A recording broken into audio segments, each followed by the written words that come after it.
శుభకార్యాలకు పూజార్ల కోసం వెతుకుతున్నారా? ఇక నుండి అవసరం లేదు. పూజారీస్.com లో అతి తక్కువ ధరలకే పూజార్లను ముందే బుక్ చేసుకోండి. వెంటనే కాల్ చేయండి. నమస్తే. ప్రస్తుతం మనతో ఉన్నారు ప్రముఖ ఆధ్యాత్మికవేత్త, ప్రముఖ జ్యోతిష వాస్తు పండితులు సురేష్ శర్మ గారు ఉన్నారు. వారితో మాట్లాడదాం. నమస్కారం గురుగారు. గురుగారు, ఈ 2024 సంవత్సరంలో అసలు సింహరాశి వారికి అండి ఏ విధంగా ఉంటుందండి? సింహరాశి వారికి నేను లాస్ట్ సంవత్సరం కూడా చెప్పానమ్మా, అద్భుతమైన యోగకాలం ఉంది అన్ని రకాల వ్యాపారస్తులకని. కానీ ఈ సంవత్సరం సింహరాశికి పితృమూలక ఇబ్బందులు ఎక్కువగా ఉంటాయి. అంటే తండ్రితో వైరాలు పెరిగిపోతాయి. తండ్రి లాంటి సంస్థలు, అంటే నువ్వు ఒక సంస్థలో తండ్రిలాగా భావించిన వ్యక్తితోనే విరోధాలు రావచ్చు.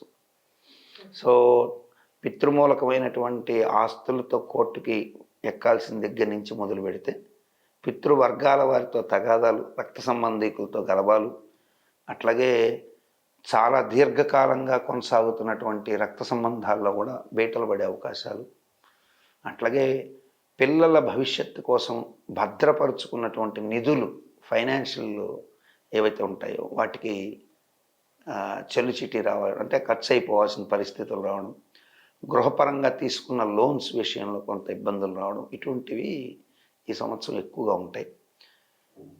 సినీ కళాకారులకు కూడా ఇబ్బందికరమైన కాలం ఉంటుంది సింహరాశిలో. సింహరాశిలో ఉన్నటువంటి వాళ్ళకి ఖచ్చితంగా సినీ ఇండస్ట్రీలో ఒక బలమైనటువంటి ఇబ్బందికరమైన కాలం తయారవుతుంది. అనుకున్నంత యోగస్థితి రాకపోవచ్చు. అట్లాగే ఈ రైతులుగా ఉండి ప్రోడక్ట్ పండించి వాళ్ళే మార్కెటింగ్ చేస్తారు చూడండి, వాళ్ళకి అద్భుతమైన లాభాలు ఉంటాయి. అర్థమవుతుంది? అంటే నేను ధాన్యం పండించుకొని నేనే మార్కెటింగ్ చేసేటువంటి వ్యవస్థ వాళ్ళకి బాగా ఉంటుంది. అంటే ఆర్గానిక్ పంటలు పండించేవాళ్ళు, లేదు రైతు నేను ఎవడికమ్మా నేనే వడ్లాడించుకొని బియ్యం పట్టించుకుంటాను అనేటువంటి వాళ్ళు ఉంటారు. కొంతమంది రైతులు సాంప్రదాయంగా ఎలా ఉంటారంటే వాళ్ళకి వ్యవసాయ పని ఎక్కువ కాబట్టి పాపం మధ్యాహ్నం వేళ ఏదో కాయగూరలు అయితే కుళ్ళేసి సాయంత్రానికి మార్కెట్కి దోచేసి మళ్ళీ పొద్దున్న లేచి వ్యవసాయ క్షేత్రంలో పడిపోతాడు. ఇక్కడ లాభం అంతా కూడా బయట వాళ్ళు తినేస్తే వీడికి ఏం మిగలకుండా పోతుంటుంది. కానీ సింహరాశిలోని రైతులకు నేను ఇచ్చే సలహా ఏంటంటే, మీ పంటని మీరు డైరెక్ట్గా ఒక పిల్లవాడిని మీ ఇంట్లో వాళ్ళను ఎవరినో పెట్టుకొని ఒక బండి లాంటిది పెట్టుకొని మీరు కస్టమర్కి రీచ్ అవ్వడానికి చేసే ప్రయత్నాల ద్వారా అద్భుతమైన లాభాలు పొందడానికి ఆస్కారాలు ఎక్కువగా ఉంటాయి. సింహరాశిలోని బంగారు వర్తకులకు బాగుంటుంది. కానీ సాఫ్ట్వేర్ రంగంలో ఉన్నటువంటి వాళ్ళకి, ప్రభుత్వ ఉద్యోగులకి తీవ్రమైన ఇబ్బందులు వస్తాయి. ప్రభుత్వ ఉద్యోగులు, సాఫ్ట్వేర్ వీళ్ళిద్దరికీ ఇయర్ ప్రారంభం దగ్గర నుంచే బ్యాడ్ టైం స్టార్ట్ అయినట్లు లెక్కేసుకోవాలి. సాఫ్ట్వేర్ రంగంలో మరీ ముఖ్యంగా కంపెనీలు, సాఫ్ట్వేర్ కంపెనీస్ నడుపుతున్నటువంటి వాళ్ళకి ఇబ్బంది ఉంటుంది. మళ్ళీ రియల్ ఎస్టేట్ రంగం వాళ్ళకి కొంత యోగం ఉంటుంది. రుణ సంబంధమైనటువంటి బ్యాంకుల్లో పనిచేసే వాళ్ళకి బాగుంటుంది. రుణ దాతలు అంటే అప్పులు ఇస్తారు చూడండి బ్యాంకు, అటువంటి ఫైనాన్స్ రుణం నడిపేవాడు బాగానే ఉంటాడు, వాళ్ళకి బాగుంటాయి. స్థిరాస్తి పరంగా విక్రయాలు చేసేవాడు బాగానే ఉంటాడు.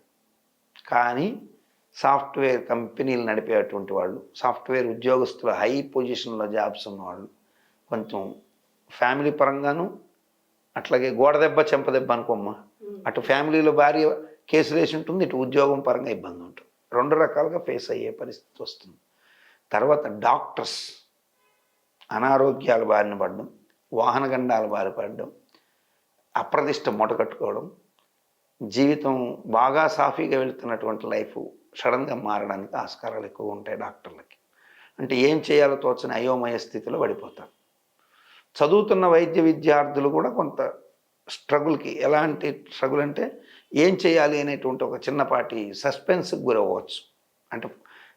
అంటే వాళ్ళకి ఇప్పుడు సపోజ్ వైద్య వృత్తిలో ఉన్నారు, సో వైద్య వృత్తి అయిపోయిన తర్వాత వాట్ నెక్స్ట్ అనే దగ్గరికి వచ్చేటప్పటికే సపోజ్ వీళ్ళకి ఒక కంక్లూజన్ లేకపోవడం, ఇయర్ లాస్ అవ్వడం, ఇటువంటివి వస్తాయి. అందుకని తగు జాగ్రత్తల్లో ప్లాన్ చేసుకొని వెళ్తే మంచి లాభాలు పొందే అవకాశాలు ఉంటాయి.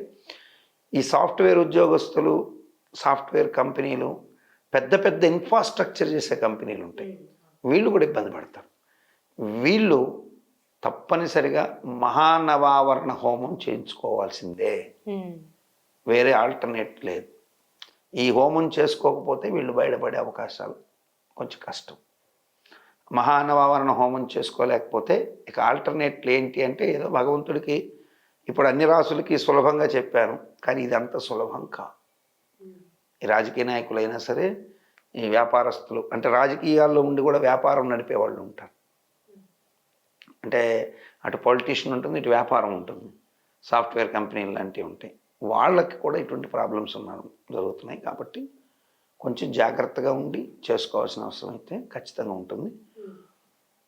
ఇక మామూలు చిన్న చిన్న ఉద్యోగస్తులుగా ఉండి ఇటువంటి ఇబ్బందులు ఫేస్ అవుతుంటే వాళ్ళు అమ్మవారిని ప్రార్థన చేసుకొని అమ్మవారికి లలితా సహస్రనామం, దేవి ఖడ్గమాల పూజ చేసుకోవడం కొంత ఉపయోగం ఉంటుంది. చాలా చక్కగా తెలియజేస్తారు గురుగారు. ధన్యవాదాలు.